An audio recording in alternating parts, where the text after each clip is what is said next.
छोटी सी बस्ती हो या हो शहर बड़ा, हर एक जगह मिलता है एक मंदिर नया। ये कहना गलत नहीं होगा हमारे देश की संस्कृति के बारे में। वैसे तो यहाँ 6 लाख से भी ज्यादा मंदिर हैं, लेकिन फिर ऐसा क्या है उत्तराखंड के एक मंदिर में कि यहाँ स्टीव जॉब्स आए तो एप्पल जैसी बड़ी ब्रांड लॉन्च कर दी, मार्क ज़करबर्ग आए तो फेसबुक को नई ऊंचाइयों पर ले गए, और तो और हमारे अपने विराट कोहली ने भी यहाँ आने के बाद क्रिकेट के मैदान में नए रिकॉर्ड बना डाले। अब तक तो शायद आप में से कुछ समझ ही गए होंगे कि मैं किसकी बात कर रहा हूँ। जी हाँ, कैंची धाम मंदिर की, जिसमें कुछ ऐसा मैजिक है जो सबको अपनी तरफ खींच ही लेता है। चाहे टेक टाइकून हो, बिलियनेयर हो या हॉलीवुड एक्ट्रेस हो, प्रधानमंत्री हो या फिर देश का सबसे पॉपुलर क्रिकेटर हो, हर कोई इस कैंची धाम में नतमस्तक हुआ है।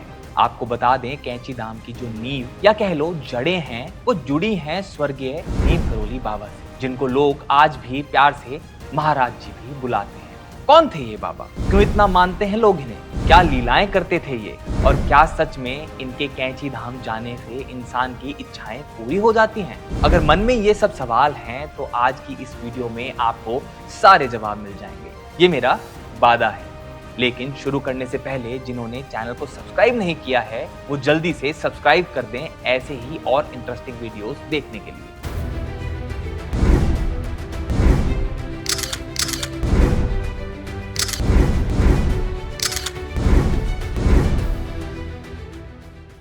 तो बात है 1900 के दशक की। हम शुरू से शुरू कर रहे हैं ताकि आप समझ सकें कि आखिर कैसे नीम करोली बाबा का प्रभाव देश के साथ साथ विदेश तक भी फैल गया और 7 समंदर पार बैठे बड़ी बड़ी पर्सनालिटीज भी खिंची चली आई उनके कैंची धाम। तो नीम करोली बाबा का जन्म सन 1900 के शुरुआत में फिरोजाबाद उत्तर प्रदेश के अकबरपुर गांव में हुआ था। वैसे तो उनका असली नाम लक्ष्मी नारायण शर्मा था।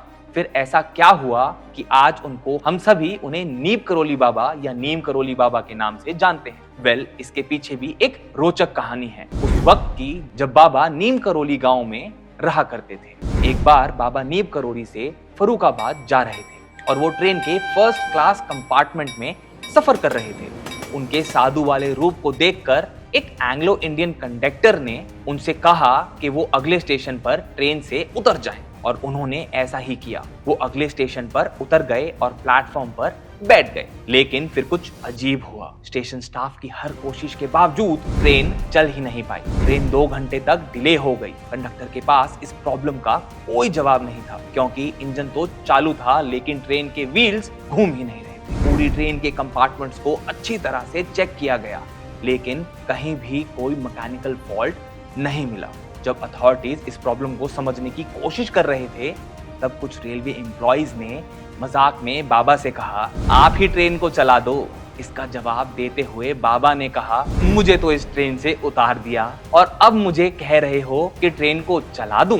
तब एक एम्प्लॉय बोला, शायद आपके पास टिकट नहीं थी। इस पर बाबा ने अपनी फर्स्ट क्लास टिकट्स दिखाई जो बिल्कुल जेन्युइन थी। ये देखकर सब लोग हैरान रह गए और उन्होंने बाबा से माफी मांगी और उनसे रिक्वेस्ट की कि वो दोबारा ट्रेन में बैठ जाएं और ट्रेन को चला दें। अब जैसे ही बाबा वापस बैठे, ट्रेन तुरंत चल पड़ी। इसी घटना के बाद वो नीम करोली गांव के बाबा के रूप में मशहूर हो गए और लोग उन्हें प्यार से नीम करोली बाबा कहने लगे। इसके अलावा एक और जो कहानी है वो ये है कि बाबा का नाम नीम पत्ते की तरह सभी को शांति और सुकून देता था, इसलिए उनका नाम नीम करोली बाबा पड़ा था।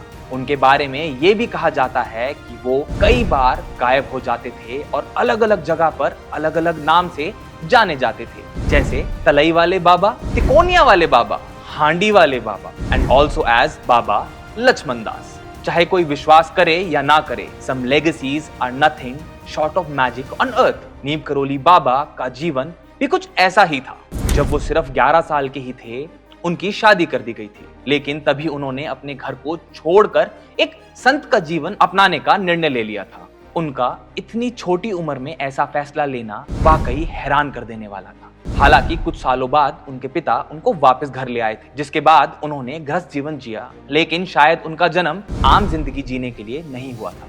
वो 1940 में फिर निकल पड़े घर से और पहुंच गए कुमाऊं के माउंटेन्स में। वहां उन्होंने कई साल तपस्या की।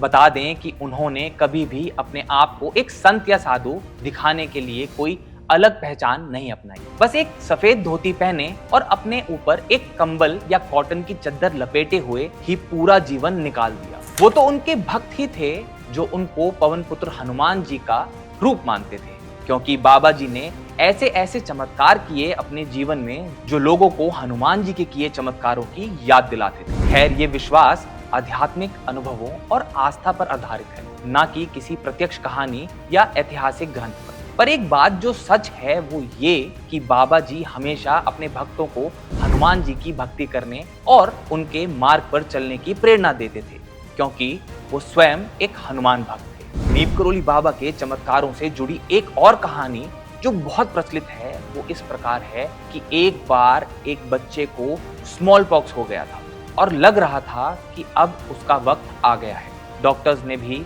उसकी बीमारी से उभरने की आशा छोड़ दी थी। तब किसी की सलाह पर उस बच्चे के गले में गंगा का पानी, जिससे महाराज जी के पांव धोए गए थे, उसकी एक बूंद डाली गई। जैसे ही ये किया गया, उसके अगले दिन उस बच्चे का स्मॉल पॉक्स बिल्कुल ठीक हो गया। तभी उसी वक्त महाराज जी के शरीर पर वही निशान आ गए जो बच्चे के शरीर पर थे।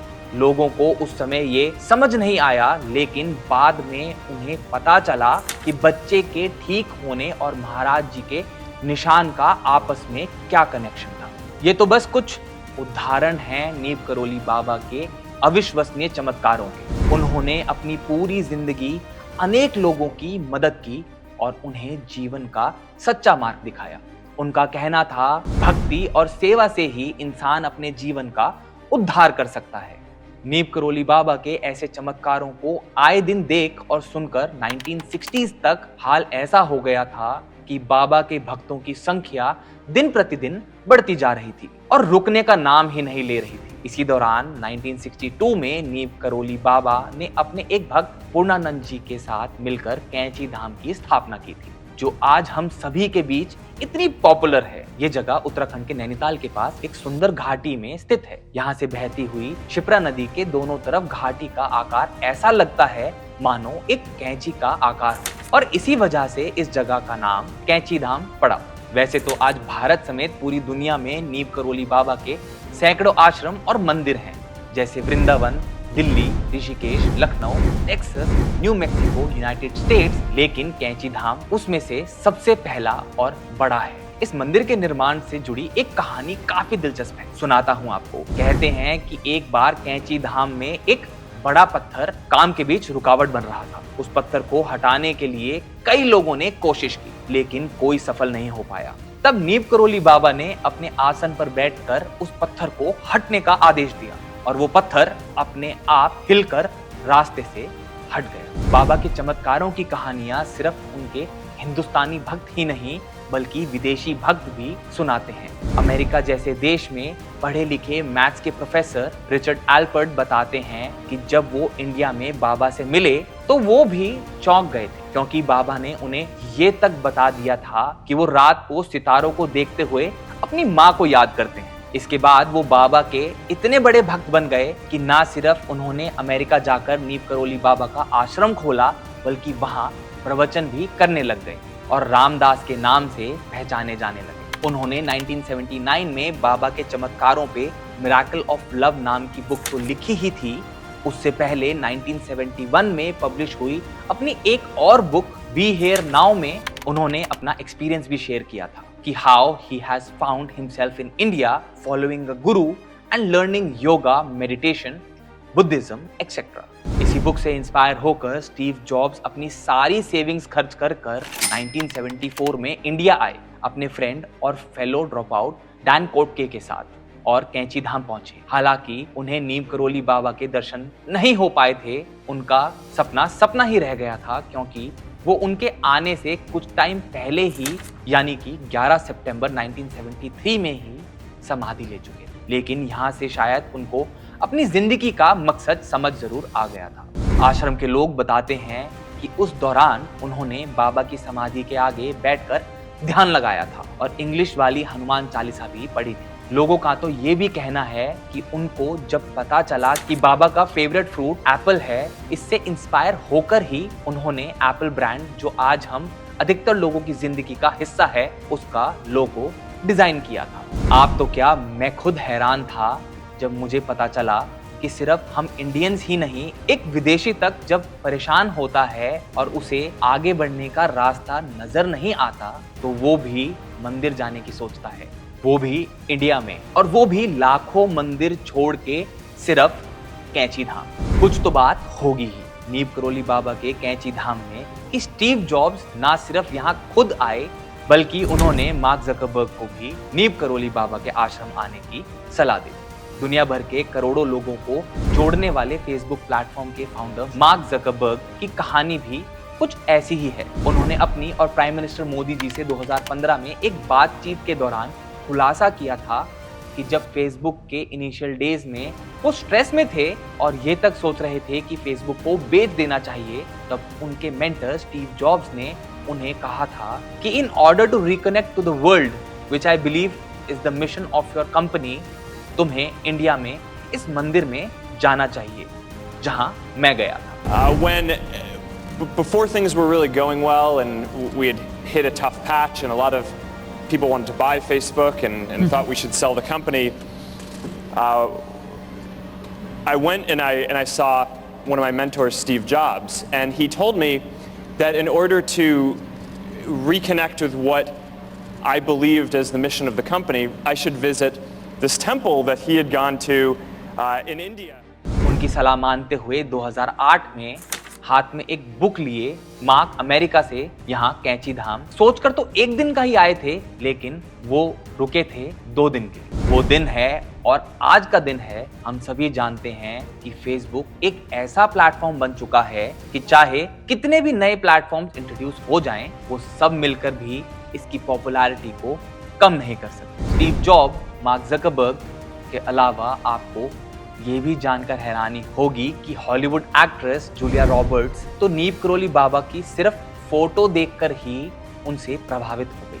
वो भी उनसे मिल तो ना सकी, लेकिन उन्होंने अपने एक इंटरव्यू में ये जरूर बताया है कि नीम करोली बाबा की टीचिंग्स ने उनकी लाइफ पर कितना बड़ा और पॉजिटिव इम्पैक्ट डाला है।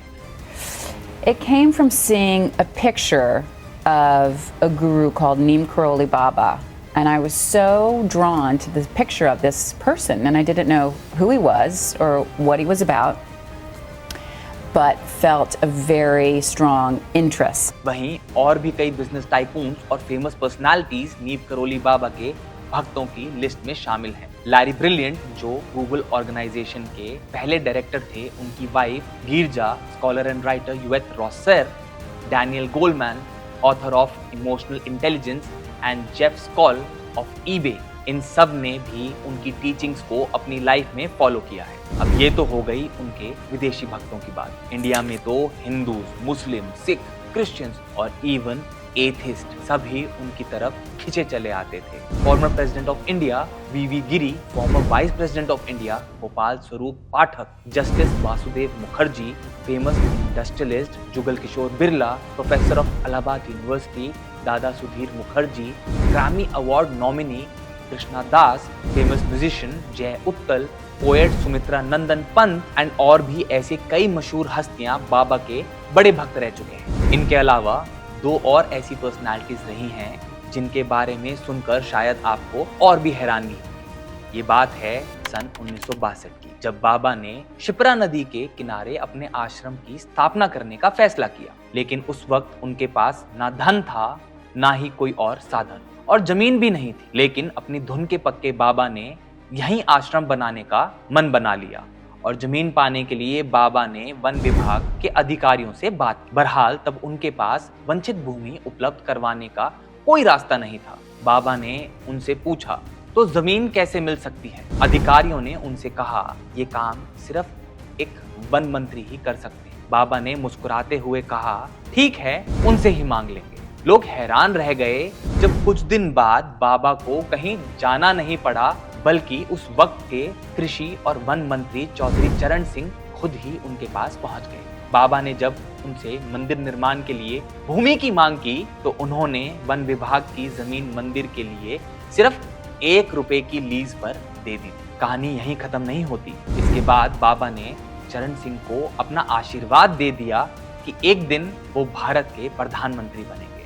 शायद उस वक्त खुद चरण सिंह ने भी कभी सोचा नहीं होगा, लेकिन 28 जुलाई 1979 को वो सचमुच भारत के प्रधानमंत्री बने और ये पद उन्होंने 14 जनवरी 1980 तक संभाला। इसी तरह उत्तराखंड के एक IAS ऑफिसर जो कि एक स्पिरिचुअल प्रवृत्ति के विद्वान थे, मंजुल जोशी को लेकर भी बाबा ने उनका IAS बनने का फरमान तभी सुना दिया था जब वो सिर्फ 7th क्लास में पढ़ते थे। हुआ कुछ ऐसा था कि एक दिन जब मंजुल इलाहाबाद में बाबा से मिलने आए तब बाबा ने उन्हें देखकर कहा PCS IAS। बाबा ने ये बात दोहराई भी और सच में 1980 में मंजुल जोशी ने PCS की परीक्षा फर्स्ट डिवीजन लेकर पास की और बाद में वो IAS भी बन गए।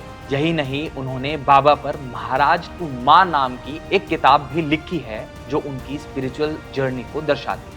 अब थोड़ा प्रेजेंट में आकर बात करें देश के चहीते और पॉपुलर क्रिकेटर विराट कोहली की, तो वो भी अपनी वाइफ अनुष्का शर्मा के साथ नीम करोली बाबा के मंदिर जा चुके हैं नवंबर 2022 में। विराट और अनुष्का दोनों बाबा के भक्त हैं। ये पहली बार तब पता चला जब एशिया कप में विराट ने अफगानिस्तान के खिलाफ नाबाद शतक लगाया और उसके बाद उन्होंने इंस्टाग्राम पर बाबा नीम करोली महाराज की तस्वीर शेयर की थी। वो दोनों 1 घंटे के लिए आश्रम में रुके थे। इस बीच उन्होंने बाबा की कुटिया में ध्यान लगाया था और उनकी समाधि के भी दर्शन किए थे। उनके फैंस का मानना है कि जब से विराट बाबा के आश्रम होकर आए हैं तब से ही क्रिकेट फील्ड में शानदार प्रदर्शन कर रहे हैं और उन्होंने खास मौकों पर टीम इंडिया के लिए अच्छे खासे रन भी बनाए। तो इन सब से एक बात तो क्लियर है कि कैंची धाम सिर्फ एक मंदिर नहीं बल्कि एक ऐसी जगह है जहां लोगों को आध्यात्मिक शांति और सुकून मिलता है। नीम करोली बाबा के भक्तों के लिए ये कैंची धाम उनकी आस्था और श्रद्धा का केंद्र है।